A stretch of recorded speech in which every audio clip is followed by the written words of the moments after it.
Bienvenue dans ce nouveau décryptage. Aujourd'hui, on va s'attaquer à un affrontement complètement fou, la bataille contre Pollux.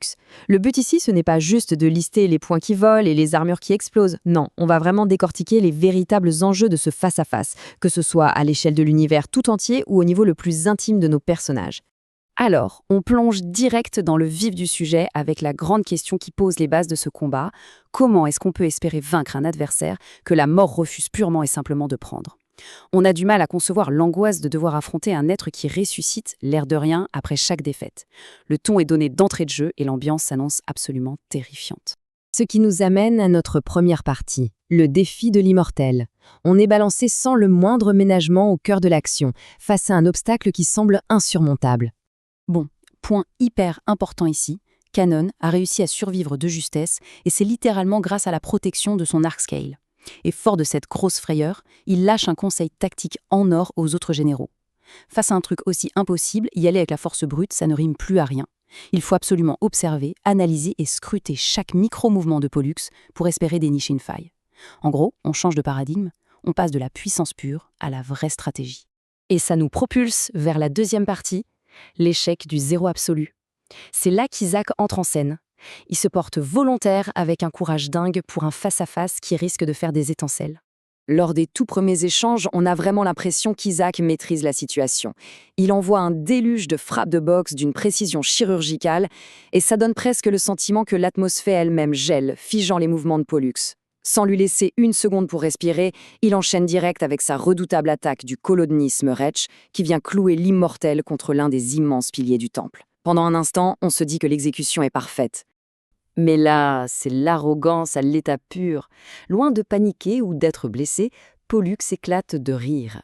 Il affirme le plus tranquillement du monde que le zéro absolu, ça ne suffit pas. Et il brise la glace avec une facilité déconcertante, pulvérisant instantanément notre belle illusion de victoire. Pour vraiment comprendre l'ampleur du problème, il faut voir que l'écart de puissance est juste abyssal. Pollux explique que pour réussir à le geler, il faudrait atteindre un niveau de froid qui est, en théorie, physiquement impossible. C'est fou, non ? Ce qui veut dire que même l'aurora boréale d'Isaac, aussi puissante soit-elle, n'a strictement aucun effet. C'est comme foncer tête baissée contre un mur indestructible. Et la sanction tombe l'instant d'après. Avec une violence complètement inouïe, la riposte de Pollux ne fait pas que repousser Isaac. Elle vient pulvériser son écaille dorée. L'armure part en miettes, la dynamique du combat s'inverse en une fraction de seconde et Isaac se retrouve dans une position dramatiquement vulnérable. Ce qui nous amène à la troisième partie, la menace cosmique. Parce que oui, pendant que ce combat au corps à corps fait rage, il faut bien garder en tête qu'il y a une catastrophe monumentale qui menace la Terre entière. Et là, on prend de la hauteur, littéralement. C'est la panique totale. Le temple de Némésis décolle pour rejoindre l'orbite de Drasté. Ensuite, dans un geste complètement désespéré, le temple explose en plein vol pour essayer d'intercepter une pluie de météorites qui s'annonçait fatale. Tout est en suspens et le destin du monde repose sur une hypothétique intervention de Poséidon pour stopper ce cataclysme stellaire. Pendant ce temps-là, de retour sur le champ de bataille en bas, c'est la descente aux enfers. Après la déroute d'Isaac, des multitudes de répliques de Pollux font leur apparition. C'est un essaim cauchemardesque de clones et d'ombres. Leur nombre et leur puissance sont tellement écrasants que Kanon et Kaza se retrouvent submergés, forcés de mettre un genou à terre sous la violence des attaques. On aborde alors notre quatrième partie, la tragédie des Gémeaux. Pour vraiment piger ce qui anime ce méchant invincible, on doit absolument creuser dans l'histoire tragique de ces jumeaux. Un retour en arrière nous apprend une vérité déchirante. Pollux, qui était le seul véritable héritier de l'immortalité de Zeus, a pris la décision de partager ce don divin après l'assassinat de son frère jumeau Castor. À la base, c'est un geste d'amour fraternel pur. Sauf que ça a engendré une malédiction atroce et aujourd'hui, Pollux est rongé par des regrets amers. Le cœur du problème, c'est leur existence actuelle. Depuis ce choix, les frères sont coincés dans un cycle d'agonie infini. Ils sont obligés de passer la moitié de leur temps sur Terre et l'autre moitié dans les profondeurs des enfers. Ils errent dans une sorte de zone grise, à moitié vivants, à moitié morts. C'est une vraie torture. Et c'est précisément là que le grand plan de Pollux prend tout son sens. Son but ultime, tout en demandant des comptes à Zeus, c'est d'ouvrir une brèche vers le Tartare, le trou le plus noir des enfers, pour organiser la grande évasion de son frère.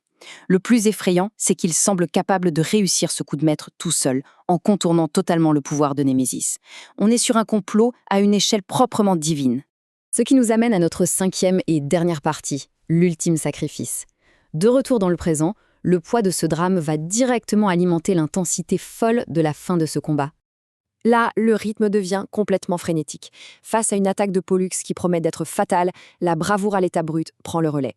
Les généraux marins n'hésitent pas une seconde. Ils se jettent sur la ligne de tir pour encaisser des dégâts colossaux à la place d'Isaac. C'est le sacrifice ultime pour le maintenir en vie, prouvant que la volonté de protéger les siens surpasse tout. Sauf que ce sacrifice ne reste pas sans réponse. Boosté par cet acte héroïque, Kanan s'avance. Il va puiser au fond de ses tripes pour libérer la véritable essence du pouvoir des Gémeaux, rassemblant toute son énergie pour préparer une contre-attaque absolument massive. C'est l'attaque de la dernière chance. Et comme si ça ne suffisait pas pour le côté épique, Kazaz s'en mêle. Il s'aligne aux côtés de Kanon, ayant potentiellement pris l'apparence et l'incroyable pouvoir du légendaire Saga. L'union de ces deux forces colossales vient décupler la puissance de cet assaut final. Le sommet du combat est atteint. En parfaite symbiose, il déclenche une double explosion galactique. On peut seulement imaginer l'impact phénoménal du truc. C'est une gigantesque onde de choc cosmique qui ravage littéralement tout le champ de bataille pour venir s'écraser sur l'immortel. Ce qui nous laisse évidemment sur un suspense intenable. Est-ce que cette puissance titanesque suffira enfin à abattre un être qui refuse de mourir? Ou bien est-ce que le plan de Pollux va triompher, ouvrant en grand les portes du Tartare pour libérer Castor sur Isaac?